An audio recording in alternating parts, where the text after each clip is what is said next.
Channel. అక్కడ దేవుడికి మద్యంతోని నైవేద్యం పెడతారు. ఏంటి ఈ వింత ఆచారం ఎక్కడ జరుగుతుంది అనుకుంటున్నారా? పదండి ఇక వివరాల్లోకి వెళ్దాం. ప్రపంచంలో అనేక లాజిక్ లేని విషయాలు జరుగుతూ ఉంటాయి. కానీ భారతదేశంలో కొంతమంది ప్రజలు పాటించే మూఢనమ్మకాలు ఒక్కోసారి మన ఊహనే దాటేస్తూ ఉంటాయి.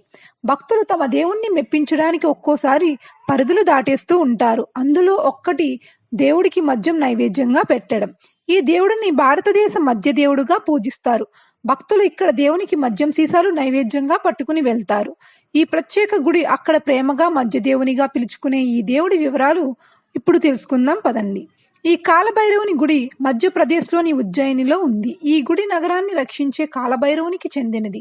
దీన్ని భద్రసేమ్నాన్ నిర్మించారు. ఇది ఒక ప్రాచీన నిగుడ హిందూ ఆలయం. భక్తులు గుడికి ఆల్కహాల్ను తీసుకెళ్తూ ఉంటారు ఇచ్చట, మరియు వారికి ఇదే ప్రసాదంగా కూడా ఇవ్వబడుతుంది. ఆసక్తికర విషయం